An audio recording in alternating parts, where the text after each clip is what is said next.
I thought I was just helping my best friend's mom fix her broken bed frame. That's it. Simple. Harmless.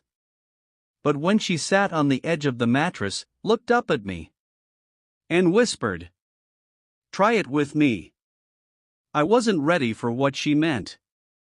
And I definitely wasn't ready for what happened next. There are moments in life when you think you're walking into something small, but you walk out changed forever. For me, that moment started in a quiet suburban neighborhood outside Austin. My name's Jake. I was 22 at the time, broke, fresh out of community college, trying to build my carpentry business one small job at a time. My best friend since middle school was Marcus. Marcus and I had grown up inseparable. Same football team. Same dumb teenage mistakes. Same dreams about making it big. But after high school, life pulled us in different directions.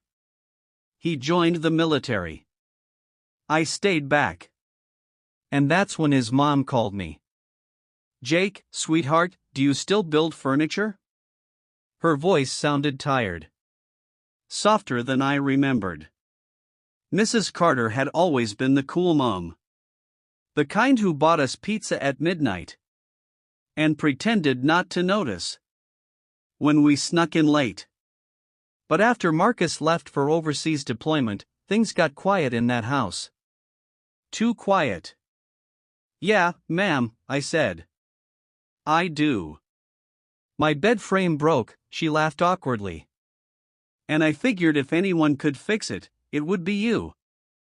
Simple job. Easy money."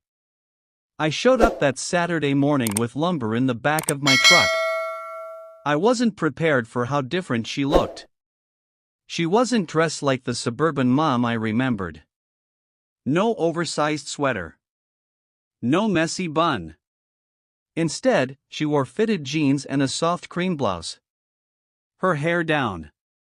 Makeup light, but intentional. Not inappropriate. Just aware. The house felt different too. Quieter. Emptier. Heavy. We walked upstairs to her room, and sure enough, the wooden slats had snapped clean in half. "Guess I'm heavier than I thought," she joked. But there was something behind that joke. Loneliness. I spent hours measuring, cutting, assembling a solid oak frame. I poured everything into it. Not just because she was Marcus's mom, but because she looked like someone who needed something stable. While I worked, she stayed in the doorway watching. Not in a weird way. Just present. "You've grown up," she said softly. I shrugged. "I try. Marcus always said you were the reliable one." That hit me. Because Marcus wasn't here. And she felt that absence every single day. When I finished, the frame looked solid. Strong. Built to last. I stepped back. "All done." She smiled. "Help me test it?" She sat down first. The bed didn't move. She bounced lightly. Still solid. Then she looked up at me. There was something vulnerable in her eyes. Not seductive. Human. "Try it with me," she said quietly. And that's when time slowed down. My heart started pounding, not because of desire. Because of responsibility. Because of what that moment meant. I sat on the opposite side of the bed. There was space between us. The mattress didn't shift. It held. She exhaled deeply. "I haven't slept well since Marcus left." That was it. That was what she meant. Not something physical. Not something inappropriate. She meant, stay. Just for a minute. She didn't touch me. Didn't lean closer. She just sat there, staring at the wall. You don't realize how loud silence can be, she said. Until it's all you hear. And suddenly, I understood. This wasn't about a bed. It wasn't about tension. It was about loneliness. About a house that used to echo with laughter, now echoing with nothing. I stayed seated beside her. We talked. About Marcus as a kid. About her divorce years ago. About how hard it is pretending you're strong. She admitted something that shocked me. People stop seeing you after 40, she said. You become invisible. There was a moment. A small one. Where she looked at me like she wanted reassurance.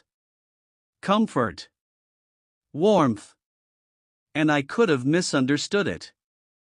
I could have leaned in.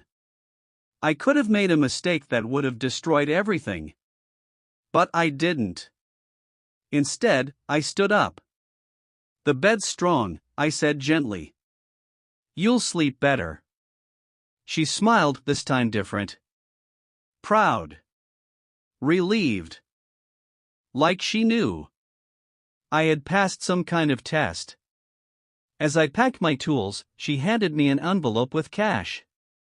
More than we agreed on. You built more than a bed today, she said. I didn't understand until months later. Marcus came home on leave. We all had dinner together. And she looked lighter. Stronger. Present.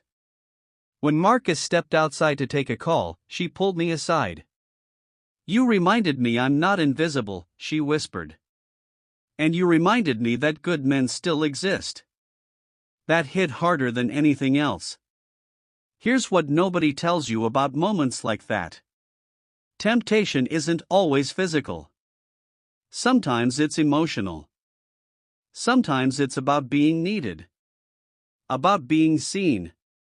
About being the one someone leans on when they're falling apart. But real strength?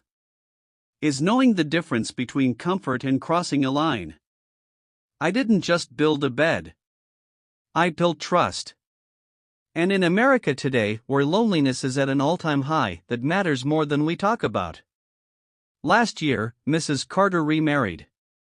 To a kind widower she met at church. At the wedding reception, she hugged me tight and said, You were there when I needed stability most. And Marcus? He clapped me on the back. Thanks for looking out for my mom while I was gone. He had no idea how much that sentence meant. And I was grateful he never would.